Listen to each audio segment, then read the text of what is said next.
มันกฎหมายมันคุมได้แค่นั้นเองนี่คือสิ่งที่เกิดขึ้นแต่กฎทางธรรมะมันคุมตลอดชีวิตท่านผู้ฟัง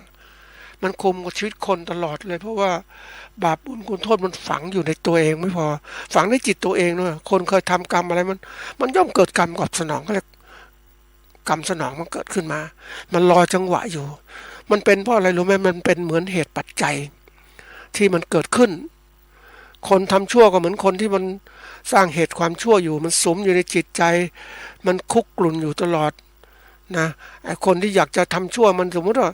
คนเคยทำผิดศีลผิดธรรมก็อยากจะทำอย่างนั้นอ่ะเพราะว่าตัวเองมันต้องการแล้ววันหนึ่งข้างหน้าความชั่วตามทันปุ๊บตัวเองก็ได้บทลงโทษเพราะฉะนั้นครูบาอาจารย์ต้องบอกว่าความชั่วอย่าทำซะเลยดีกว่าเนี่ยสำคัญมากเลยเราก็ร่วมตรงนี้แล้วยิ่งที่ว่าอะไรที่มันผิดศีลผิดธรรมอย่าทำดีกว่านะท่านผู้ฟัง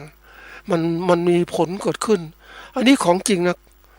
ผลของกรรมมันมีจริงวิบากกรรมก็มีจริงทีนี้คนบางคนบอกว่าไม่เห็นมีอะไรเลยทำได้ไม่เห็นอะไรเลยมันจะไม่ถึงเวลาท่านผู้ฟังเหมือนเตาเราหม้อน้ำหม้อใหญ่มันต้มมันใช้ความร้อนมันก็ใช้นานหน่อยเนาะ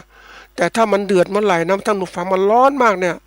สิ่งมีชีวิตในหม้อน้ำนั้นมันหลงระเริงมันตกก่อนมันไม่รู้มันก็ต้มทีนี้ถ้าความร้อนมันสูงปุ๊บมันก็ตายเลยว่ายน้ำไม่ทันถ้าบอลนะบาปมันใหญ่เหมือนหม้อน้ำใหญ่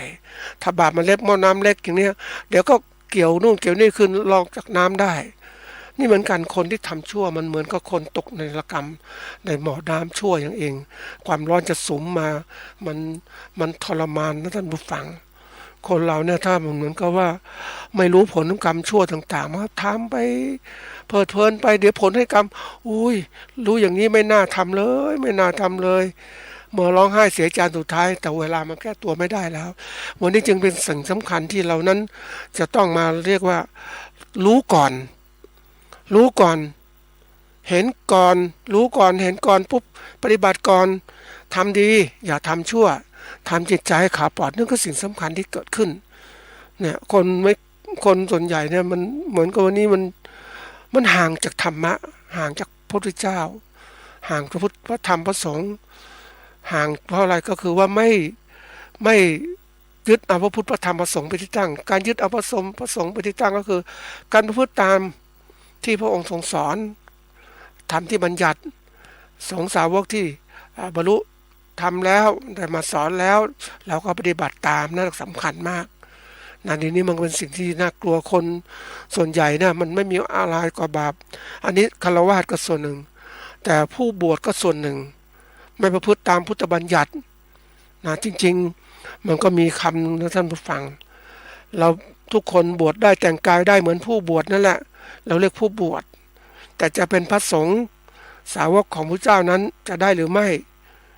มันเป็นไปไม่ได้ถ้าไม่มีปฏิบัติในข้อหนึ่งก็เรียกว่าปฏิบัติธรรมเป็นเครื่องออกจากทุกข์แล้วเนี่ยตรงนี้เป็นตัววัดผลแล้วไม่ใช่ว่ามีศีลอย่างเดียวไม่พอต้องเอาตรงนี้เนี่ยมันก็มีระลึกถึงคู่แห่งบุรุษสี่คู่นับเรียงตัวบุรุษได้8 บุรุษนี่สงฆ์สาวกของพระเจ้านั้นคือส่วนหนึ่ง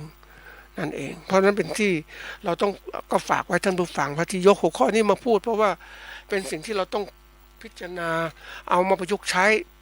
เพราะว่าในสังคมปัจจุบันคนไม่มีความละอายต่อบาป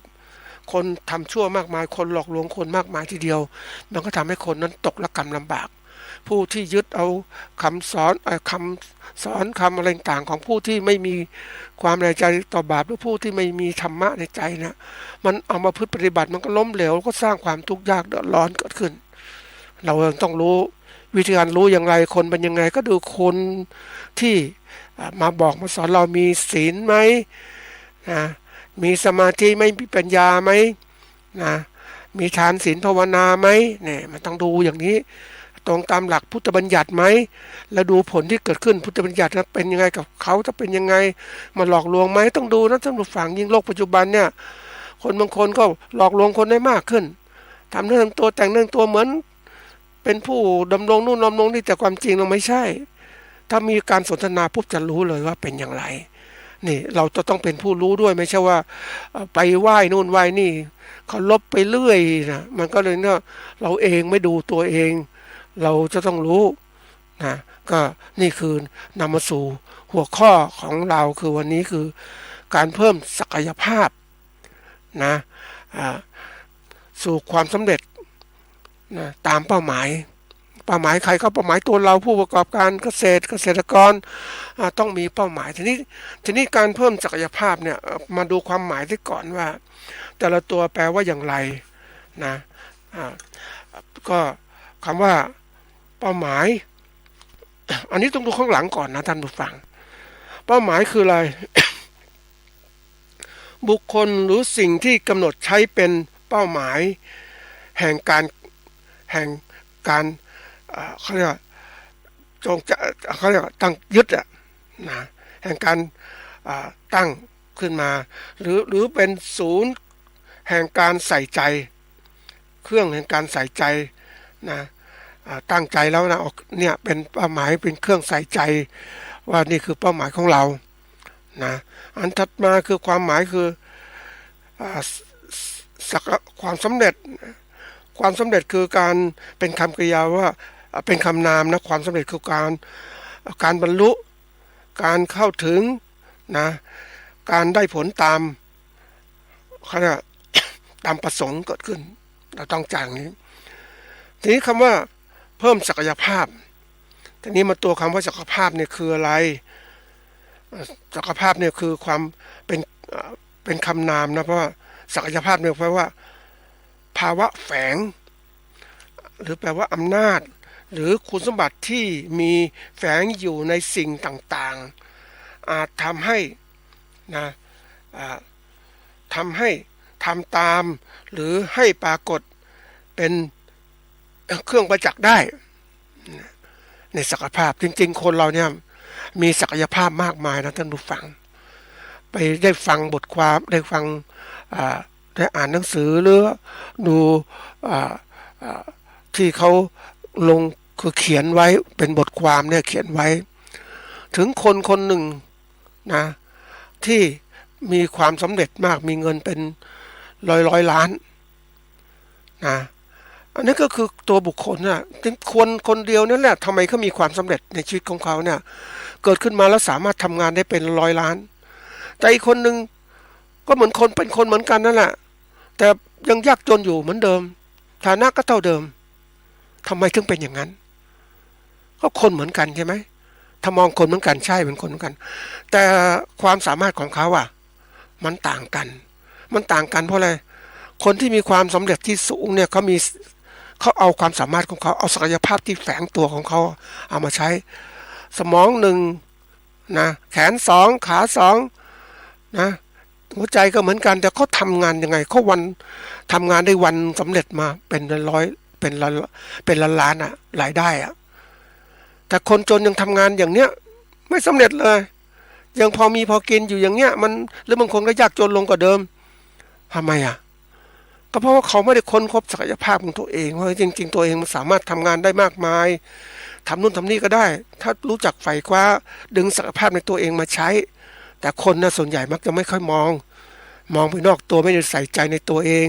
เฮ้ยมันต้องมีศักยภาพยังไงเขาก็ทำได้เราก็ทำได้สิเขาทำไม่ได้เขาทำได้เพราะอะไรมาทำไม่ได้เพราะอะไรก็มีการคิดไก่ตรองตัวเองมองไปที่ตัวเองนั่นแหละนะมันถึงทำให้ตัวเองนั้นเริ่มใฝ่หาว่ามันเป็นอะไรทำไมเราทำสิ่งที่ทำไม่สำเร็จ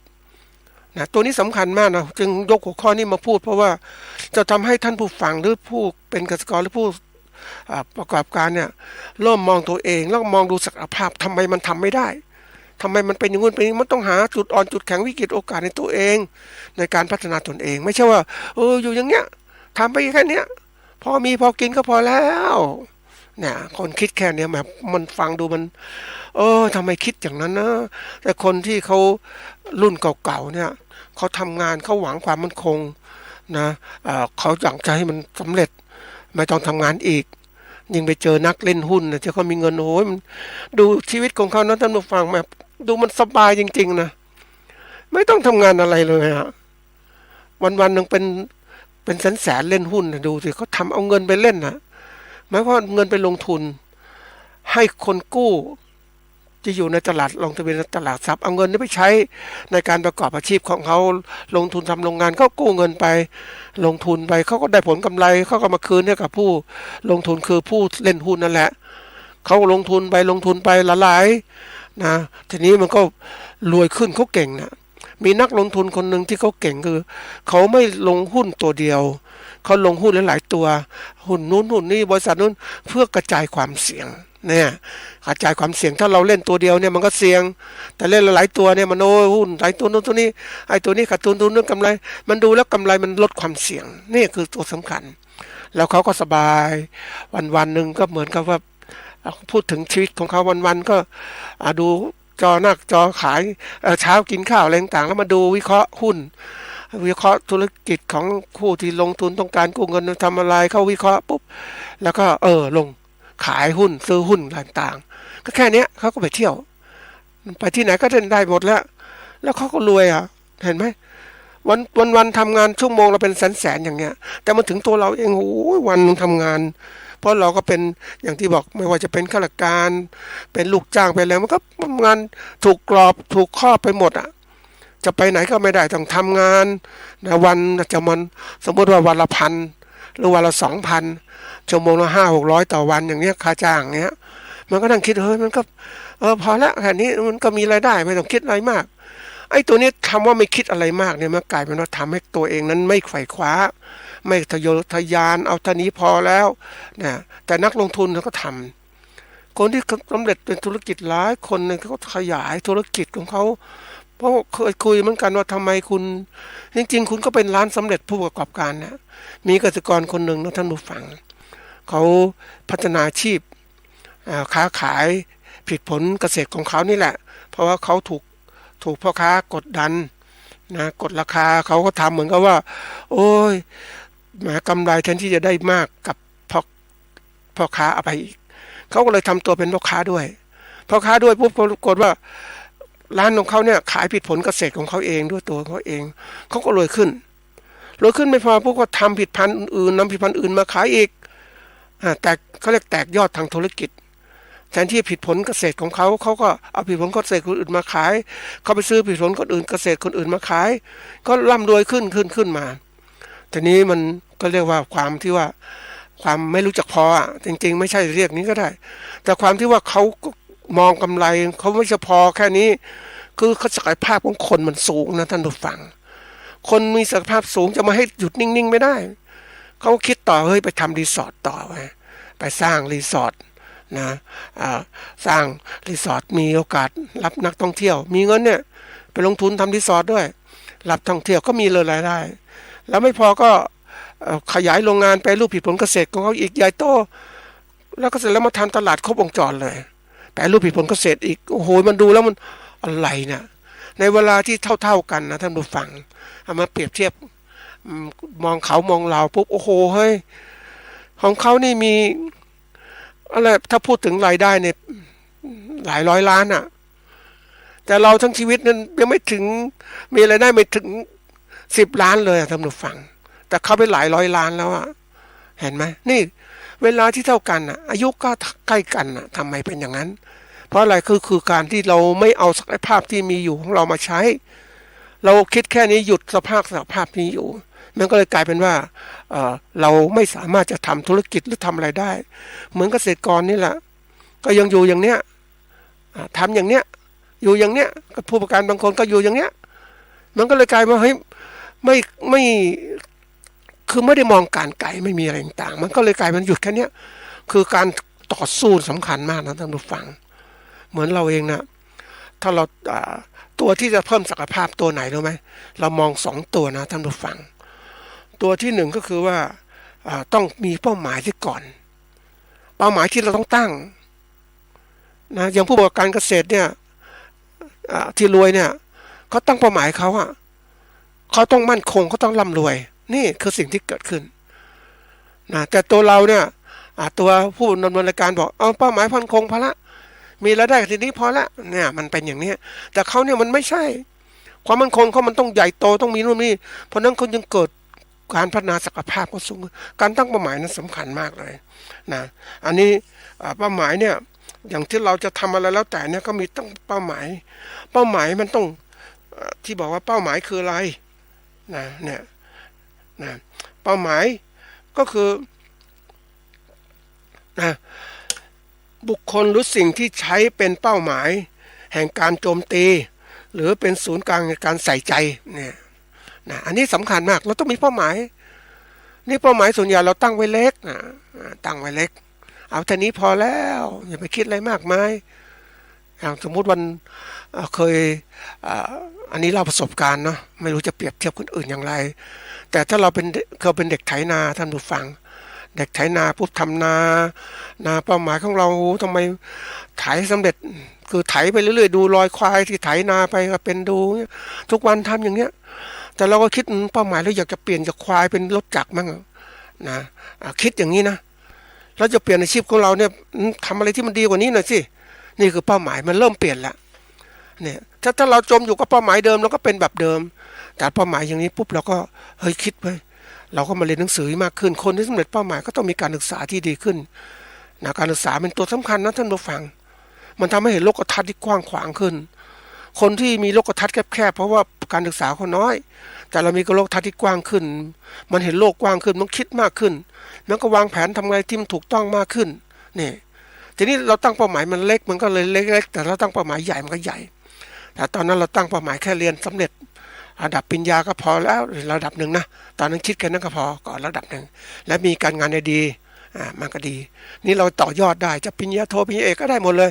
มันมีช่องทางเดินน่ะแต่ถ้าเราไม่เคยคิดตั้งเป้าหมายก็เป็นอย่างนั้นนะอันถัดมาเขาเป้าหมายกลางๆก็ยังดีนะทีนี้มาดูพุทธเจ้าเป็นตัวแบบที่เคยบอกท่านผู้ฟังหลายครั้งว่าเราปฏิบัติธรรมเนี่ยเราเอาพุทธเจ้าเป็นที่ตั้งดูแบบสิพระองค์ทรงสอนยังไงทำยังไงก็คือตั้งเป้าหมายว่า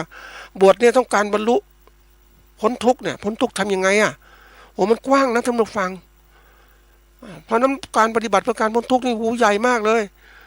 เห็นไหมทั้งพระองค์ก็ทำอย่างนี้บำเพ็ญทุกอย่างทำทุกอย่างหมดเลยทางหย่อนทางตึงและทางสายกลางหรือทางความพอดีเห็นไหมพระองค์ก็บรรลุธรรมตรัสรู้นี่เองเราเองในการเป็นผู้ประกอบการต่างๆเนี่ยไม่ว่าเกษตรกรหรือผู้การต้องคิดตั้งเป้าหมายไม่ใช่ตั้งเป้าหมายนี่ทำหลักนะท่านผู้ฟังคนเนี่ยต้องตั้งเป้าหมายใหญ่ไว้ทำไมรู้ไหมมันเชื่อมต่อกันเพราะว่าการกระทำต้องเข้าใจทฤษฎีระบบที่บอกว่าที่ผลได้จากระบบเนี่ยนะเวลาทำงานอะไรต่างๆเนี่ยออกจากระบบคือผลได้ทำแล้วได้เลยอันที่หนึ่งอันที่สองผลลัพธ์คือผลที่เกิดขึ้นตามมาเนี่ยมันเป็นผลอีกอันที่สามผลที่เกิดขึ้นคือผลกระทบที่เกิดขึ้นทำแล้วมีผลกระทบยังไงคนบางคนมองแค่ว่าทำอะไรแล้วแต่เอาแค่ผลได้ก็พอแล้วเนี่ยคิดแค่นี้ไอ้คนบางคนมองนุ้ยทั้งผลได้ผลลัพธ์ผลกระทบเหมือนนักลงทุนเล่นหุ้นนะผู้ฟังอันนี้ได้คุยมาก็เล่าตัวอย่างให้ฟังเขาลงทุนเนี่ยเขาประการแรกถ้าเอาเงินฝากธนาคารเนี่ยเขาได้แค่ดอกเบี้ยแต่เอาเงินมาลงทุนซื้อหุ้นเนี่ยเขาได้ทั้งผลตอบแทนนะจากการลงทุนต่อปีที่เขาได้อันนี้มันปันผลหุ้นอีกบริษัทที่ก็ได้ผลดำเนินการเขาก็ปันผลให้ผู้ถือหุ้นของเขาได้อีกเพราะนั้นจะได้มากขึ้นได้ก็เรียกว่าได้2 ต่อ 3 ต่ออย่างเนี้ยนี่คือคิดอย่างไงเวลาเราทำธุรกิจก็ต้องคิดวางการไกลคือผลเป้าหมายใหญ่ๆด้วยไม่ใช่คิดแค่เนี้ยบางคนคิดเล็กๆพอเราทำแล้วทำไมเฮ้ยทำได้สักนี้สุดแล้วเหรอสุดแล้วจะต่อยังไงโอ้ต้องคิดต่ออีกแล้วถ้าเรามีวางเหมือนว่าเราดูทางนะเราจะเดินเส้นทางใดก็ตามดูมันถนนมันมีจะไปหนุนเป็นบ่อเป็นคดเป็นสุดซอยหรือซอยตันซอยออกไหมบางทางเนี่ยมันออกมาเฮ้ยมันถนนเนี่ยท่านผู้ฟังมันเป็นถนนเส้นทางตันนะทำไมมันตันเพราะคนไม่ได้มองให้มันทะลุปุโปร่งไงไปก็ถึงตันทันทีเลยถนนมันดีจริงๆท่านผู้ฟังแต่ไปไหนไม่ได้เพราะอะไรมันติดเจ้าของที่ซื้อที่ขวางหมดเลยเรียบร้อยไปไหนไม่ได้ต้องย้อนกลับมาทางเดิมนี่คือตัวอย่างเวลามองอะไรต่างๆมันก็เราต้องเหมือนก็ตั้งเป้าหมายมันดูถ้าเราเป็นนักเดินทางนะต้องถึงเป้าหมายวางเส้นทางจะไปเส้นทางรถเส้นทางตรงโค้งต่างๆมองดูให้มันชัดแล้วก็เดินทางตามเส้นทางนั้นนี่วางทางสู่เป้าหมายเพราะนั้นเราตั้งเป้าหมายสำคัญมากไม่ใช่เอาแค่นี้พอแล้วไม่ได้มันชีวิตคนไม่พอนี่เดี๋ยวนี้มันเปลี่ยนหมดก็บอกเป้าหมายเนี่ยจำหลักไว้เสมอตั้งเป้าหมายใหญ่ทีเดียว แล้วก็ซอยย่อยๆมานะมันจะมันก็จะรู้อะไรต่างๆทำเหมือนคนเดินบันไดทีละขั้นละขั้นนั่นแหละท่านผู้ฟังนะทีนี้ถ้าเราตั้งเป้าหมายแล้วมองเป้าหมายนู่นเห็นใหญ่นู่นอยู่ข้างบนนู่นเราก็เดินไปสิเราดูเส้นทางเป็นยังไงมีกระเช้าไหมมีบันไดไหมหรือเดินป่าลุยป่าอย่างเนี้ยมันก็ต้องคิดอ่ะเราตั้งเป้าหมายผิดมันก็ผิดแล้วตั้งเป้าหมายถูกมันก็ถูกใช่ไหมนี่ตั้งเป้าหมายมันถูกไว้เป็นเขาบอกคิดเล็กๆคนเนี่ยส่วนใหญ่เกษตรกรมักจะคิดเล็กๆเพราะว่าอะไรรู้ไหมกรอบความคิดเป็นคนจะวางความคิดเป้าหมายเนี่ยมันก็ทำให้เล็กๆเพราะอะไรตัวเองเล็กๆก็คิดแค่นี้พอแล้วคิดเฉพาะตัวไม่โลภมันไม่ใช่นะท่านผู้ฟังคิดอย่างนั้นนะคนเราวางเป้าหมายชีวิตของเราเนี่ยมันต้องบอกให้มันใหญ่เข้าไว้อย่างเราต้องมีความสุขของชีวิตนะทำทีนี้เราก็มันก็ว่าซอยลงมาสิเป้าหมายใหญ่นู้นก็ซอยมาเป็นเป้าหมายเล็กๆอยู่ใกล้ๆเราทำจากนี้เหมือนคนเดินบันไดอะทีละเป้าละเป้านะเราต้องมีเป้าหมายไม่ใช่ว่าทำทีเล็กๆแล้วมันหลงทางทำไงมันไม่บรรลุธรรมต่างๆทำยังไงอันนี้คือตัวอย่างนะเพราะนั้นเวลาทำตรงนี้ต้องตั้งเป้าหมายทีนี้ศักยภาพเนี่ยมันแน่นอนนะท่านผู้ฟังศักยภาพมันไม่มีเขตจำกัดนะมันแฝงอยู่ภาวะแฝงมันเกิดขึ้นอย่างทำไมคนคนเดียวถึงเก่งอ่ะโอ้มันอยู่ในตัวมันเองอ่ะมันไม่คิดไม่หยุดนิ่งอ่ะเคยเห็นคนที่ประสบความสำเร็จมันท่านผู้ฟังก็คนเหมือนกันคิดจะคิดทำงานต่างๆผมทำมันคิดมองออกหมดเลยจะทำนู่นทำนี่แต่เราไม่ไปอย่างนี้เดินทางเส้นนี้ไปนั้นทำวันนี้กี่โมงมีนัดหมายจะไปนู่นไปนี่เขาทำแผนธุรกิจของเขาอ่ะโอ้โหมันมาดูเราเนี่ยถ้าเราเรื่อยๆเฉยๆมาเราปล่อยเวลาผ่านไปใช่หมดไปแต่เขาทำอย่างนี้เขายอมลำบากนะเหมือนพักพวกนะท่านผู้ฟังเรียนจบมาด้วยกันพักพวกนี้มันก็ไปเป็นลูกจ้างเขานะท่านผู้ฟังโอ้ยมันทำงานหนักมากถ้าทำไปทำมาจดข้อมูลทำงานบริษัทนู้นบริษัทนี้ได้วิธีการทำงานต่างๆก็มาเปิดร้านเลยร้านเคมีเกษตรใหญ่โตโอ้โหท่านผู้ฟังเล็กๆนะขายผิดผลโอ้ยนะมันมีปันผลมีรายได้โอ้ใหญ่โตมากเลยรวยอ่ะเนี่ยวันนี้อายุมากๆแล้วเนี่ยโอ้มันนั่งอะไรวะมันได้แต่เที่ยวเพราะอะไรก็สิ่งที่เขาทำไว้เนี่ยมันเหมือนกับว่ามันเป็นเขาทำโรงงานสมมติเป็นร้านค้านี่แหละเป็นผู้บริษัทนำเข้าส่งออกนำเข้าผิดเคมีเกษตรมาจากต่างประเทศมาขายนำเข้ามาขายเพราะนั้นมันก็มีผลกำไรสิเพราะนั้นมันก็ให้คนงานทำมันคุมได้หมดแล้วอะแต่มันก็เที่ยวไปเนี่ยไปเที่ยวนู่นเที่ยวนี่สนุกสนานเพลิดเพลินเพราะโอ้โหมันธุรกิจมันมั่นคงแล้วบริษัทมั่นคงแล้วมันก็ทำงานด้วยตัวมันเองมีคนงานทำเพียงเขาแค่กดปุ่มเท่านั้นเองคุมนิดหน่อยพอแล้วไม่ต้องทำเยอะเนี่ยมันสบายแตกต่างกันไหมเนี่ยเขาวางแผนชีวิตเขาก็เป็นอย่างนี้เป้าหมายชีวิตก็เป็นอย่างนี้เห็นไหมมันดูมันแตกต่างกันนะถ้าคนวางเป้าหมายเล็กๆมันก็อยู่เล็กๆอย่างนี้แหละอันนี้เรื่องจริงเลยเนี่ยเพราะนั้นมาดูว่าศักยภาพที่มันมีอยู่เนี่ยมันก็คนเหมือนกันนะทำไมศักยภาพมันเพิ่มขึ้นเพราะว่ามันอยู่ในแฝงในตัวเรานี่แหละเราไม่ได้ขุดมันออกมาเราไม่ขุดมามันก็เลยไม่ได้ใช้ไงอย่างเรามาสมมติว่าเป็นทำงานอย่างเนี้ยมันถูกกรอบองค์กรมันครอบคลุมมันทำงานได้เท่านี้ไม่สามารถไปทำงานอื่นได้เวลา24 ชั่วโมงต้องทำงานอย่างนี้นะแต่ถ้าเราทำงานแบบบริษัทเนี่ยเฮ้ยเขาหยุดแค่นี้เว้ยทำงานแค่กลางวันกลางคืนทำงานต่อก็ได้แต่นี่ถ้าเราเป็นข้าราชการของรัฐหรืออะไรเนี่ยมันก็ต้องลำบากใช่ไหมถูกครอบคลุมหมดเลยทำประพฤติไม่ดีไม่งามไม่ได้เนี่ยมันก็ต้องเกิดขึ้นอย่างนี้นี่แหละคือปัญหาใหญ่ตัวยกตัวอย่างนะมันบางทีเราต้องทำแบบเฮ้ยวางศักยภาพของเราเป็นยังไงนี่ศักยภาพเนี่ยของคนมันพัฒนาได้ด้วยอะไรด้วยการคิดให้สร้างวิสัยทัศน์แล้วก็ทำทุกอย่างวิสัยทัศน์กับภารกิจเนี่ยต้องจำไว้เสมอท่านผู้ฟังพูดบ่อยๆเนี่ยวิสัยทัศน์คือมองไปข้างหน้ามองไปสู่เป้าหมายของเรานี่แหละมีอะไรบ้างที่ต้องทำนู่นเนี่ยมีกิจกรรมอะไรบ้างที่วางแล้วเสร็จแล้วภารกิจคือกิจกรรมที่ต้องทำเราต้องทำภารกิจใหม่นะบรรลุความสำเร็จทีนี้ตัวสำคัญที่สุดที่ว่าจะเพิ่มศักยภาพคือการคิดของเราเนี่ยคนส่วนใหญ่เนี่ยคิดแบบเขาเรียกว่าอย่างเกษตรกรเนี่ยบางคนที่จะเป็นเกษตรกรคิดแบบมันจะมีเกษตรกรหลายระดับนะหลายระดับ นะเราขนาดเล็กขนาดกลางขนาดทีนี้มันก็มีคนเกษตรกรเหมือนกันที่ มีความตั้งอกตั้งใจในการประกอบอาชีพตัวเองนะคนที่มาทำเกษตรกรนะบางคนก็แค่ทำไปเลยสมัครเล่นไม่จริงไม่จังมีทำไปเรื่อยๆไม่เอาไม่หวังผลมากมายทำไปคือมันไม่ทำไม่หวังผลอะไรมากมายก็ทำไม่จริงไม่จังนะสมัครเล่นเนี่ยเล่นไปเล่นมาถ้าได้ผลดีก็ทำไม่ได้ผลดีก็หยุดแค่นี้ไม่มีความตั้งอกตั้งใจทำนะอีกแบบหนึ่งอาชีพเสริมอาชีพมีงานหลักอยู่แล้วหนึ่งก็จะมาทำเกษตรกรอาชีพเสริมเหมือนโน่นเนี่ยคนที่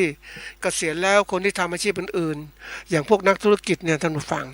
ที่เป็นตั้งบริษัทค้าขายโน่นก็ขายนี่เขาก็มีสวนของเขานะเขาเอาเงินมาทำสวนนะก็มีความสุขซื้อที่สัก200-300 ไร่กับปลูกนู่นปลูกนี่ไปเจอคนหนึ่งนะท่านผู้ฟัง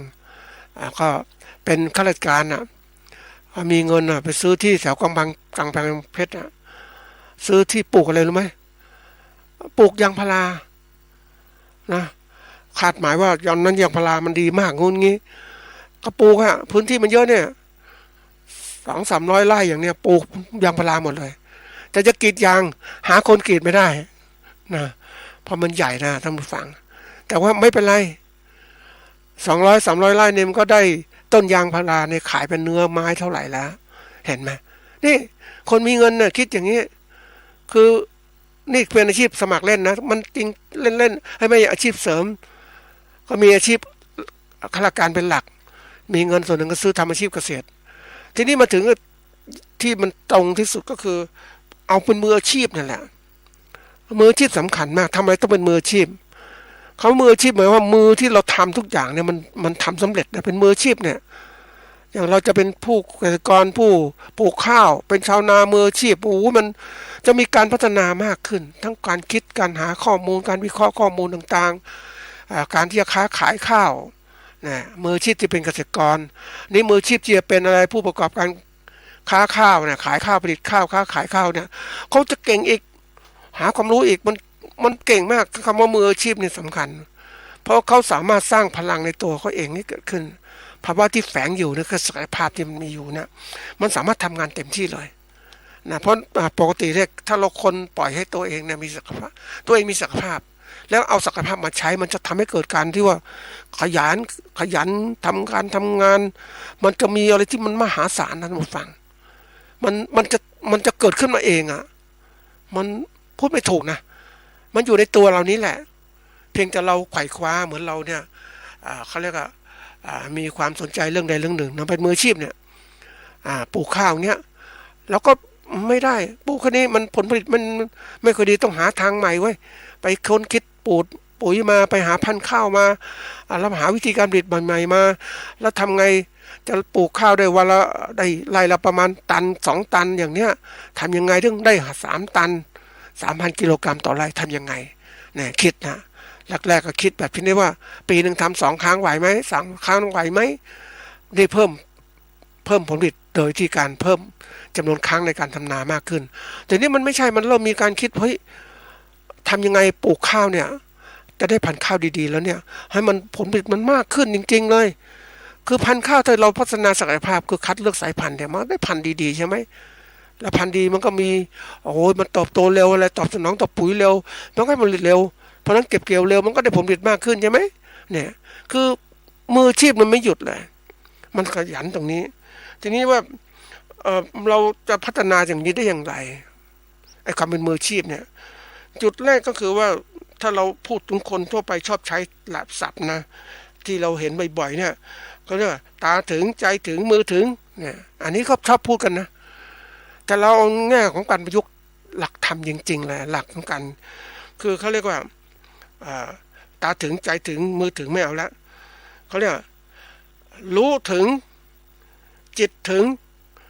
กระทำถึงกระทำในมือถึงละ3 ตัวเนี่ยนะทีนี้ในแง่ของการที่จะรู้ถึงเนี่ยเรารู้เดี๋ยวนี้มาดูนะ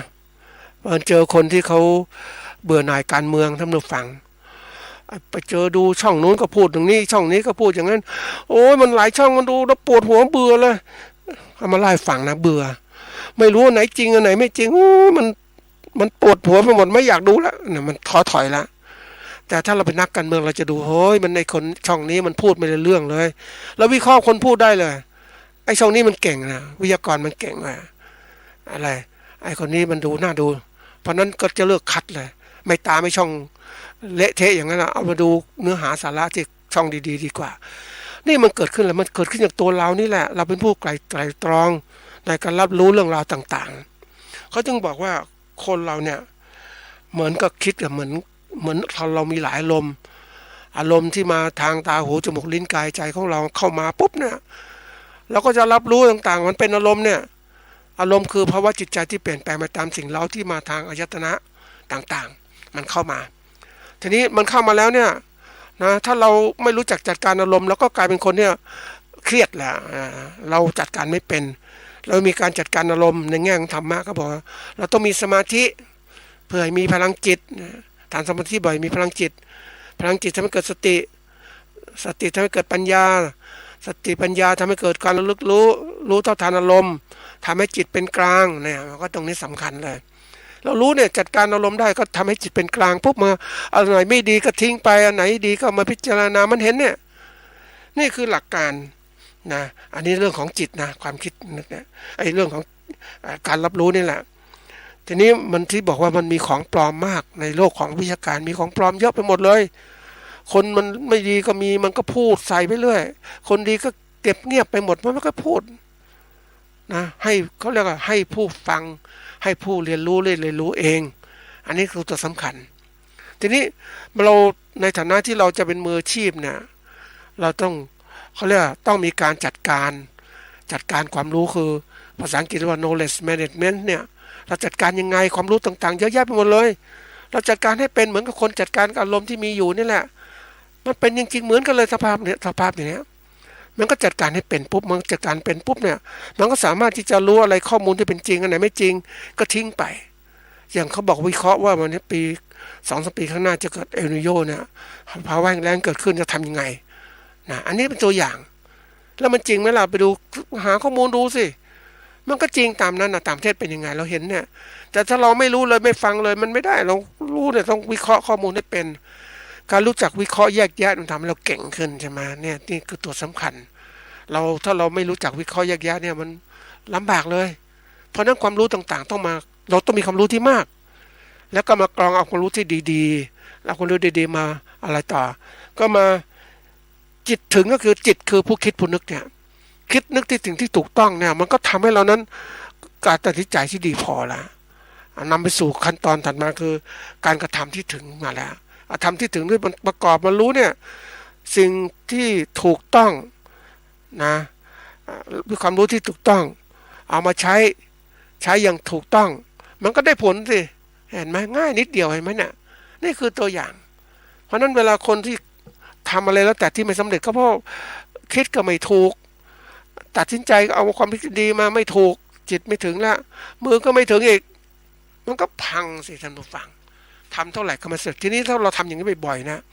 มันเป็นสิ่งที่ทำให้เกิดความสำเร็จเกิดขึ้น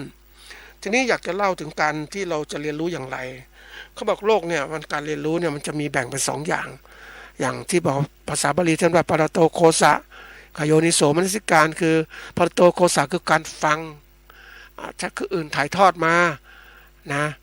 แล้วก็มาเป็นความรู้ไอโยนิโสมนสิการคือการพิจารณาแยบคายที่ตัวเราเองคือการที่เราจะเกิดความเข้าใจที่เรียนรู้ที่ดีนั้นก็ต้องมาปฏิบัติ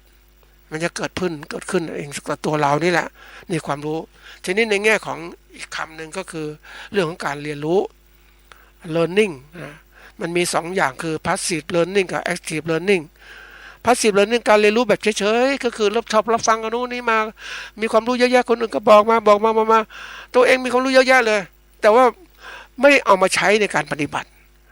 มันก็เลยรู้แบบรับรู้เฉยๆนั่นแหละไม่มีส่วนร่วมแต่ถ้า active learning คือเรียนรู้แบบมีส่วนร่วมได้ความรู้มาก็ทำดูทดลองมันจริงไหมจริงก็มาคัดนะจริงก็มาทำต่อไม่จริงก็ทิ้งไปเนี่ย active learning เหมือนกับเราโยนิโสนี่แหละท่านผู้ฟังมันทำให้เราสามารถที่จะได้ผลการประกอบการมันจะทำให้เกิดผลในการปฏิบัติเกิดขึ้นตัวนี้ต้องสำคัญนะท่านผู้ฟังยุคปัจจุบันเนี่ยเป็นยุคของการเรียนรู้ที่ตัวเราจะต้องมีส่วนร่วมอยู่ตลอดเวลาไม่ใช่รับรู้มาเหมือนเราเป็นอะไรประชากรที่ดีของรัฐบาลเผด็จการ นะเผด็จการชี้ยังไงทำอย่างนี้นะทำอย่างนี้นะอย่างนี้นะอย่างนี้นะแล้วก็ลาบมานี่คือสิ่งหรือประเทศด้อยพัฒนานั่นเองประเทศด้อยพัฒนาก็มาจากผู้บริหารเป็นเผด็จการแต่ประเทศที่พัฒนาแล้วเนี่ยเขาจะให้คนทุกคนมีส่วนร่วมในการรับรู้อะไรผิดอะไรถูกเขาต้องมีการกลั่นกรองประชาชนก็ฟ้องรัฐบาลได้งู้นไม่ดีอันนี้ไม่ดีข้าราชการก็ต้องฟังเสียงประชาชนด้วยเป็นยังไงไม่ใช่เผด็จการอย่างเดียวนะมอบกับครอบคานอย่างเนี้ยมันมันถูกบังคับอ่ะนะมันนี่ต้องเปิดไงเปิดให้มันคนมันเรียนรู้ว่าเฮ้ยมันเป็นระบบเป็นอย่างนี้มันถึงทำให้ประเทศเจริญเนี่ยอันนี้ตัวอย่างอย่างนี้นะมันบางครั้งมันนอบเกินไปมันก็ครอบครองมันมันมันเป็นระบบที่ว่าญี่ปุ่นซึ่งเกาหลีมันก็มีสังคมแบบที่เรียกว่าเอาเคารพอาวุโสนะเคารพอาวุโสทีนี้อาวุโสถ้าไม่มีคุณธรรมไม่มีความรู้มันก็ไปเคารพไหวไหมเนี่ยท่านผู้ฟังมันต้องเลือกอ่ะเคารพบุคคลบูชาบุคคลที่ชวนบูชาเนี่ยอันนี้สำคัญมากเลยนะมันเป็นสิ่งที่สำคัญเราต้องเลือกมาเป็นบุคคลตัวอย่างอย่างนี้นะเราต้องพัฒนาให้คนมีความฉลาดอย่างนี้นี่เราต้องมีอะไรการเรียนรู้แบบมีส่วนร่วมตลอดเวลารับรู้อะไรมันก็ทดลองเองจริงไหมจริงก็ต่อยอดได้อันนี้ไม่จริงก็ทิ้งไปแล้วพัฒนาความรู้เรื่อยๆมันจะเก่งขึ้นศักยภาพของเราก็จะเกิดขึ้นนะอันนี้ยกตัวอย่างของคนที่จะประกอบอาชีพก็ต้องมีศักยภาพอย่างนี้ทีนี้มาได้มีโอกาสไปไปคุยกับผู้ที่เรียนสมาธิมานะนี่เราถึงทางธรรมเพราะฐานนี้วิทยุธรรมะก็ต้องมีธรรมะมาฝากจะพูดไม่จริงไม่ได้ธรรมะเป็นของจริงนะท่านผู้ฟังแต่ต้องปฏิบัติมันถึงเห็นผลจริงๆทีนี้ก็ไปคุยกับผู้ที่เรียนสมาธิมาเรียนสมาธินี่ก็คือว่าเขามีความตั้งใจแรกๆก็ตั้งใจไปเรียนหรือใครจะชวนไปเรียนสมาธินี่เรียนสมาธิมาเนี่ยเราเป็นส่วนประกอบนะท่านผู้ฟังทีนี้บางคนที่บอกเรียนมาแล้วเนี่ยเรียนจบก็คือจบไม่ทำอะไรต่อมันสมาธิก็ไม่เกิดขึ้นสมาธิมันต้องทำต่อเนื่องใช่ไหมมันหยุดน่ะหยุดเพราะอะไร